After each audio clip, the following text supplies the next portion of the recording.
오늘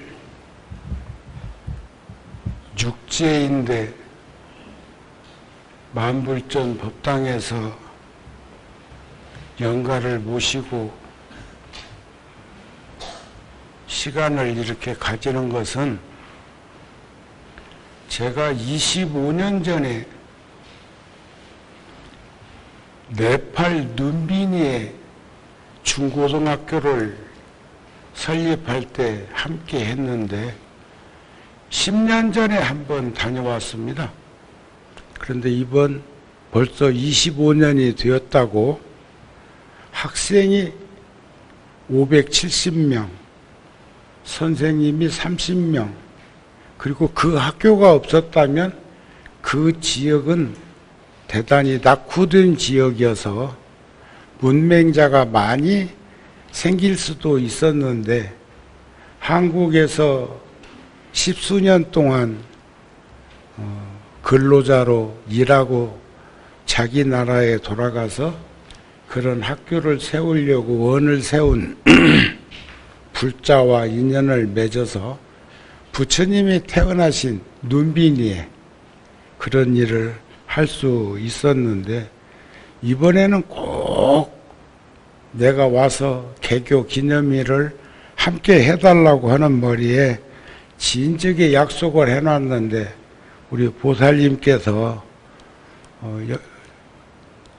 옥천오인 조연회 거사님 49제 인연을 말씀하시는데 날짜가 여의치 않아서 오늘 육제 날 무량보표에 이렇게 함께 하기로 했고, 또 합창단에서는 초하루 보름날 늘 음성공양을 올리는데 영가를 위해서 공명도 바꿔가지고 이렇게 해준 것에 대해서 대단히 고맙고 감사한 마음 전합니다.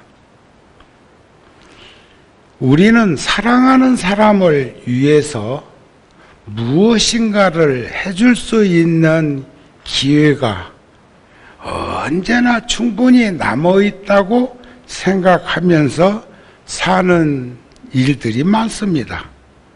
특히 가까운 이는 가까운 사람이니까 괜찮다고 하는 그런 표현들을 스스럼 없이 하고, 그래서 소홀히 하기도 하고 뒤로 미루는 일들이 다반사로 있다고 하지요.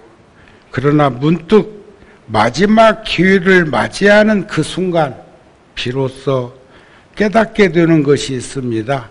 인생이란 여전히 셀 수 없을 만큼 사랑할 수 있는 기회들이 우리들 주변에 있다는 사실들을, 그래서 오늘의 그 마음을 뒤로 미루는 일이 없으면 좋겠다 하는 마음이고, 그래서 제가 오늘은 법윤날도 중간에 주로 들어오는데 천수경부터 영가를 위해서 함께 했고, 또 상차림도 제가 지켜보게 되었습니다. 우리는 과거에 연연하지 말고, 또 만날 수 없는 내일이지만 오늘을 잘 살아가게 되면 내일 또 당연히 만나게 되는 그런 날이라고 생각이 됩니다.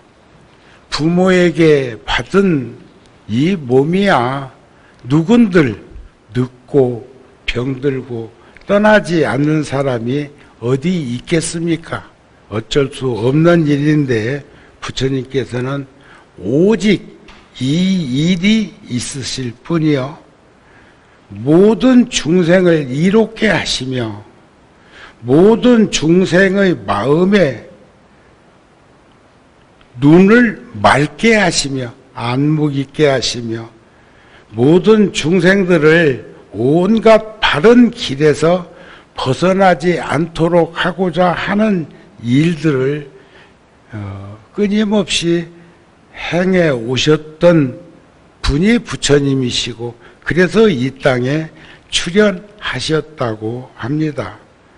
부처님께서 사람의 몸을 하시고 생로병사, 부처님도 역시나 늙고 병들고 세상을 떠나야 되는 그런 모습을 보이셨던 것은 바로 우리들의 현상을 보게 하기 위한 것이고, 그래서 우리는 보살의 행원을 언제 어디서나 할 수 있도록 노력을 하면서 살았으면 한다는 마음을 영각께 전합니다. 우리가 유튜브 방송으로 방송을 해야 하는데 영가님을 여기다가 사진을 모시고 하면 가려져 가지고 제가 영가님도 한 분의 불자로서 계셔야 할 그 자리에서 우리 함께 청법을 하고 연부를 이렇게 가지는 걸로 했으면 좋겠다 하는 마음을 행동으로 전했습니다.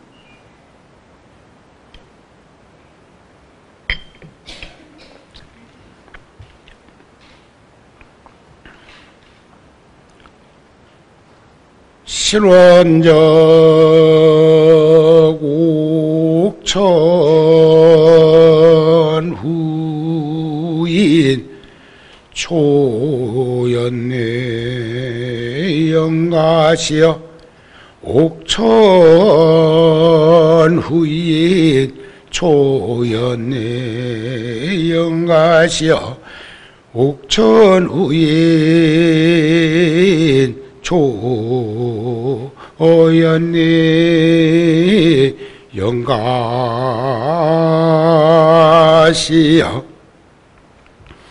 세계적으로 스님이신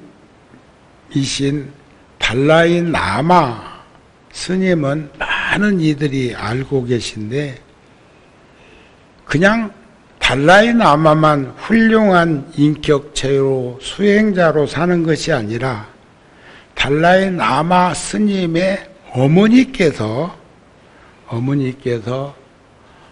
구슬로 글을 모르시는 분이었기 때문에 티벳 오지에서 사신 분이라 글을 모르셨다고 그럽니다. 그래서 만년에 살아온 생애를 구슬로 이렇게 생각을 더듬어서 말로 표현한 것들을 후학들이 적어서 그것을 후대인들에게 전한 그 내용 가운데 한 부분에 이런 말씀이 있습니다. 솔직히 말해서 나는 정확한 내 생일도 모른단다. 허기사 날짜가 무슨 소용이 있겠느냐. 우리는 요란한 축하 소리도 듣지 못한 채 이 세상에 태어나서 자라고 성인이 되고, 그리고 결혼을 해서 아이를 낳고 그 다음에는 이렇게 조용히 죽음을 맞이하게 되었구나. 그런 과정이 어쩌면 자연스럽다고 생각하지 않느냐. 그런데 우리는 다 기억하고 있고 기억에 남기기도 하면서 세상을 살고 있다고 생각하는데, 그 세계적인 달라이 라마 스님의 어머니는 글도 모르시는 분이었을 뿐만 아니라 남존 여비 사상, 아들을 선호하는 사회에서 딸로 태어났기 때문에 그렇게 살다가 생을 마감하시면서 그렇게 이야기를 한 것입니다. 그러니까 어쩌면 자연스럽다고 믿지 않느냐. 부처님께서 아까 음성공양에도 나왔지만 열반, 번뇌가 일어나지 않는 그 열반의 세계를 얘기할 때 부처님께서 그런 말씀하셨어요. 젊음이여, 건강이여, 목숨이여. 이 세상에서 뭐가 소중하고 중요하다고 해도 젊음만큼, 건강만큼, 생명만큼 우리 각계인들의 그런 것이 소중하지, 그보다 더 소중한 것이 어디 있었겠습니까? 그러나 젊음이나 건강이나 목숨이나 시간 속에서 톱니바퀴처럼 돌아가는 그 시간 속에서 젊음도 건강도 목숨도 다 소진되고 지금처럼 영각께서도 젊고 건강하고 소중한 그 목숨을 노병사라고 하는 과정 속에서 42일 전에 생을 마감하시게 되었고 우리도 그런 과정들을 겪어 갈 것이라고 생각이 됩니다. 그래서 기도는 우리가 간절한 마음으로 지극한 마음으로 행해지고 있는 과정 속에서 제가 49일을 함께 할 수가 없어서 제가 그때쯤이면 히말라야 쪽에 산에 가 있을 것 같아서 오늘 육제를 해드리는 것입니다. 보살이 10가지 법을 구족하면 세상과 더불어 다투지 아니하고 세상에 더럽혀지지도 않는 그런 세상을 살 수 있다고 합니다. 그것은 첫째는 신심이 있어야 하고 두 번째는 규범 속에 살아야 하고 세 번째는 늘 좋은 선지식과 함께 해야 하고 네 번째는 늘 내적으로 사유하는 그런 생활을 해야 하고 다섯 번째는 진지한 그런 길을 걸어가야 되고 여섯 번째는 바른 생각 속에 머물러야 하고 바른 말을 해야 하고 바른 법을 지켜야 하고 바른 행동을 해야 하고 더불어 살아가는 이들을 애민섭소할 수 있는 그러한 삶을 살면 구족하면 세상과 더불어 다투지도 아니하고 세상에 더럽혀지지도 아니하는 그러한 삶을 살게 된다고 합니다. 그러기 위해서는 첫째 법에 의지하고 사람에게 의지하고 의탁하는 인생을 살지 않아야 합니다. 이치에 의지하고 말에 의지해서 끄달려서는 안 됩니다.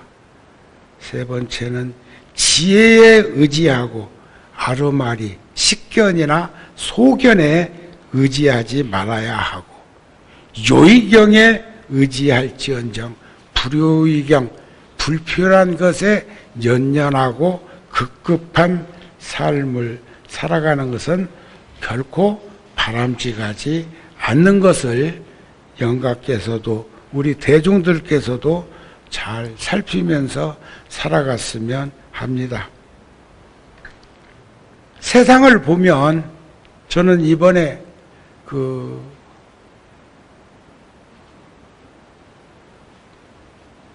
조계종 종정이시고 영축총님 통도사 방장스님께서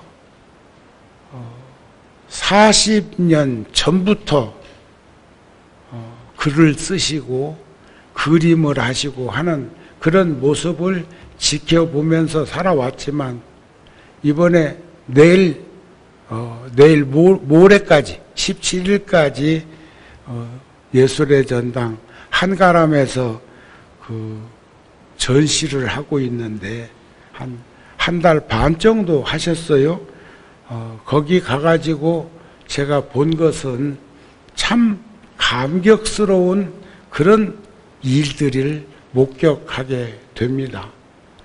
오늘 연가가 복이 있어서 그런지는 모르지만 불현듯 제가 장사익 선생이 어저께 전시장에 왔었는데 거기서 두 분이 종정 스님과 저 앞에서 회향 휘날레를 날려주셨어요. 그래서 그 노래가 너무 좋은 듯 싶어서 영가에게도 한번 들려드리고 싶네요. 이건 각본에 없었던 거예요.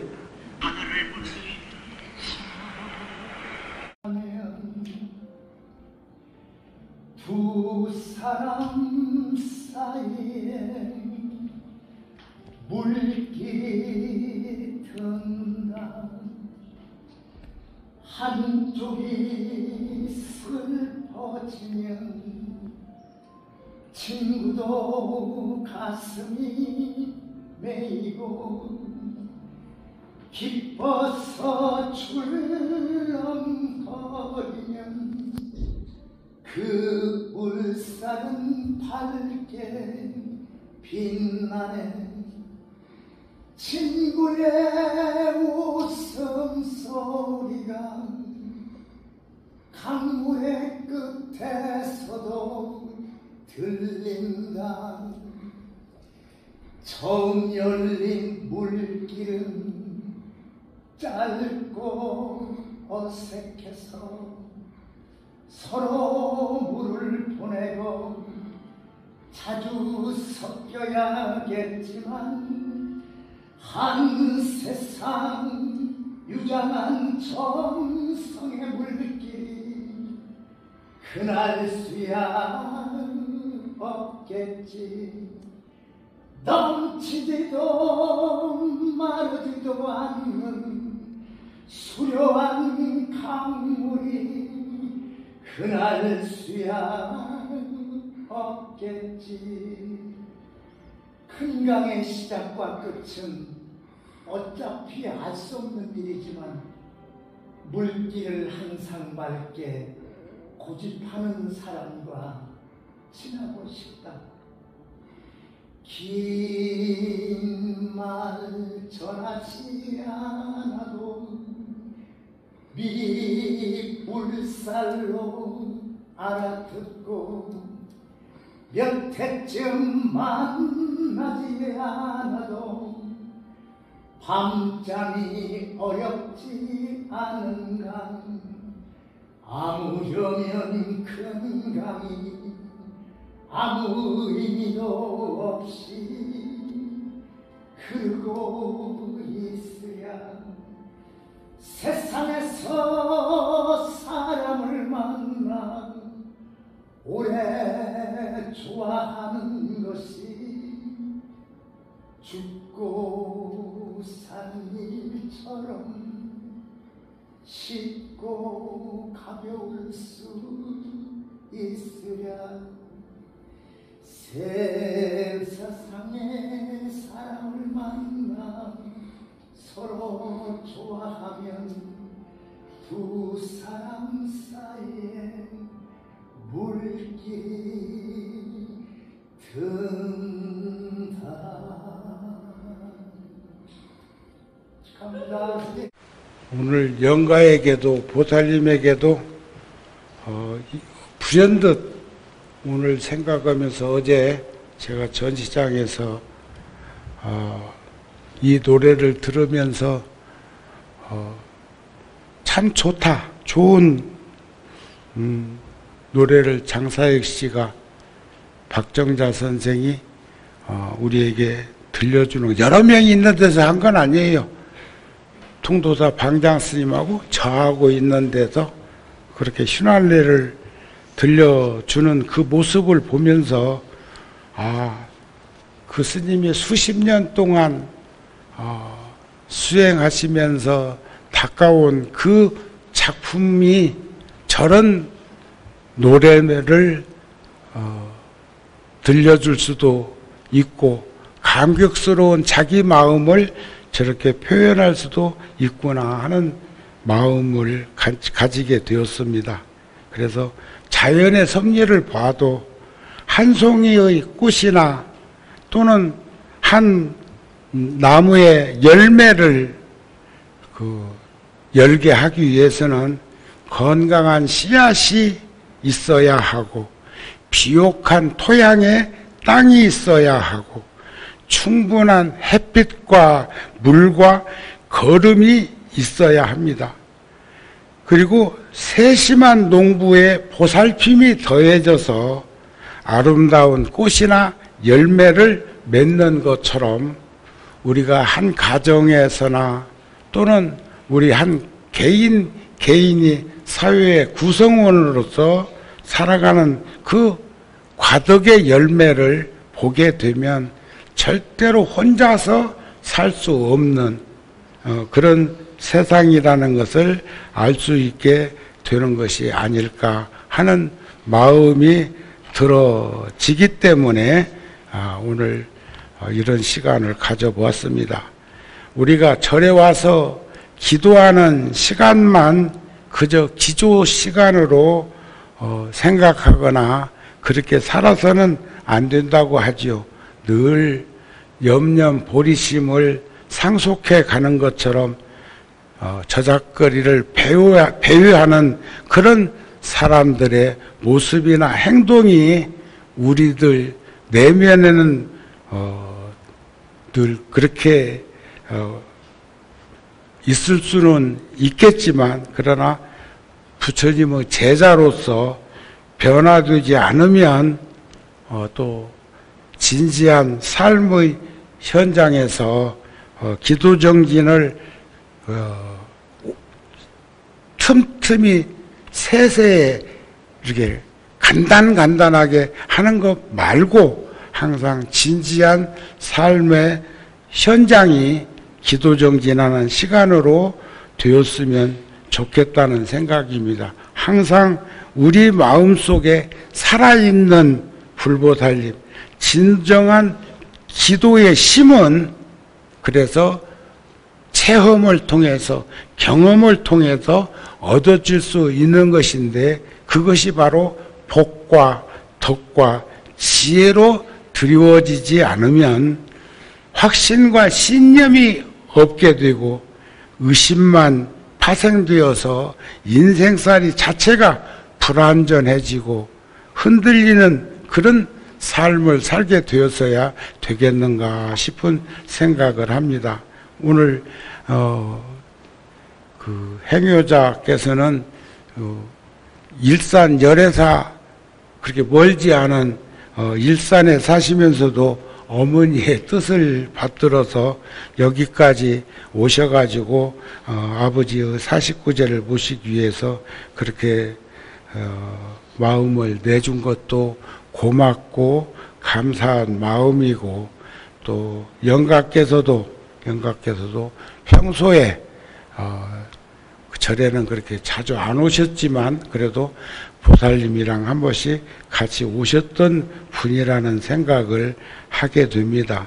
그래서 우리가 누군가를 위해서 살아왔고 누군가를 위해서 살아가야 하고 누군가를 위해서 산다는 그 자체가 다른 뜻이 아니라 그것은 바로 우리가 동사섭하는 모두의 그러한 모습이 아닐까 싶은 마음이 들어집니다. 저도 이번에 통도사 방장스님 전시를 보고 나서 그것을 표현할 길이 없어서 제가 그 기실론 마명보살의 기실론 소 1300년 전에 원효대사가 만년에 쓰셨던 그 글을 제가 스님께 한번 들려드렸어요. 어저께 그 장사익 거사나 노랫말로서 그 작품을 보고 스님 인연을 찬탄하고 칭송한 것처럼 오늘은 영가에게도 옷깃만 스쳐도 지중한 인연인데 부모, 형제, 처자, 권속으로 맺어진 그 인연의 한계가 끝이 없음을 제가 원효 스님의 글로써 대신 전해드리겠습니다.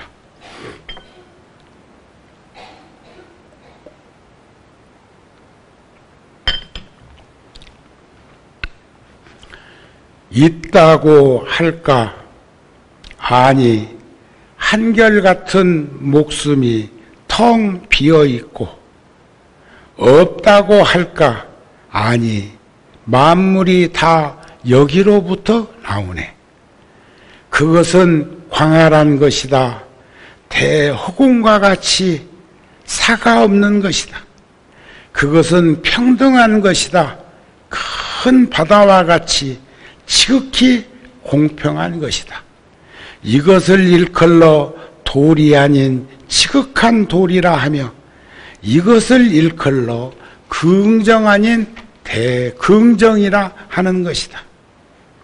입을 굳게 다물고 그것을 목격한 대장부가 아니고서야 누가 능히 언소를 넘어선 대승을 논하고 사려가 끊긴 대승의 깊은 믿음을 일으키게 할 수 있으랴.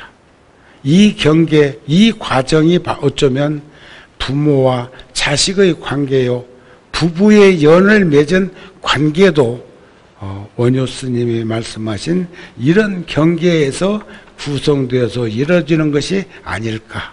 있다고 할까? 아니, 한결같은 목숨이 텅 비어있고, 없다고 할까? 아니, 만물이 다 여기로부터 나오는 이런 경계를 통해서 거사님께서는 이 생을 마감하셨어도 하신 게 아니고, 극락정토 왕생할 수 있는 그런 심과 용기와 지혜를 드리워서 우리 가까이에 있는 가족들 곁으로 오셔서 출중한 장부로서 그동안 살아온 날 되돌아보니 아쉽고 미진하고 부족했던 것들 살펴가면서 우리와 만나서 생을 이어갈 수 있기를 바라는 마음도 영가에게 전합니다.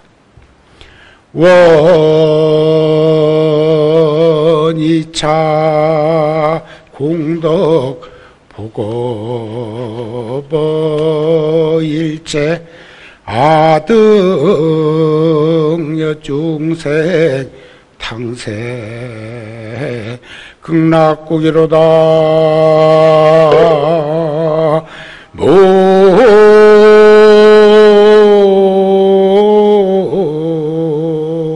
아미타불